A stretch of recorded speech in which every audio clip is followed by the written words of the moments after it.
School ফাঁকি দেওয়ার ভিতরে কিন্তু একটা প্রাউড আছে, স্টুডেন্টরা যারা ছোটোবেলায় বয়সের একটা খুব আছে যে আমি আজকে স্কুল ফাঁকি দিছি, পিছনের দরজা জানলা টপকায়া ব্যাগ ট্যাগ সহ পালায় গেছি, এটা কিন্তু একটা গর্বের ব্যাপার। আজকে কে কোনভাবে পালাইছে এটা কিন্তু বিকালের সন্ধ্যায় আমরা বেশ গল্প করে আলোচনা করতাম।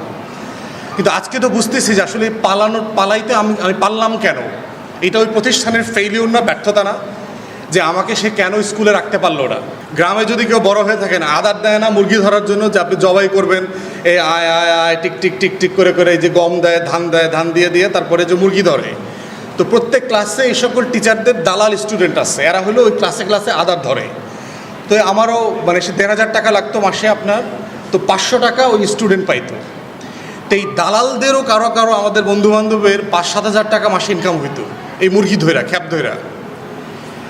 তাহলে এই যে তথাকথিত ভালো স্কুল কলেজ এবং যেগুলোতে ভর্তি করানোর জন্য আপনারা আপনাদের ছেলে মেয়েদেরকে কী পরিমাণ প্রেশার দেন চিন্তা করেন। মানে ওরা আসলে কি শেখে ওইসব স্কুল কলেজে গিয়ে?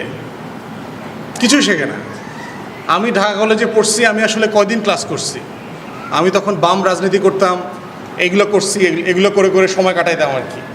4-5 দিন হয়তো, 5-7 দিন হয়তো আপনার ক্লাস করেছি আর কি।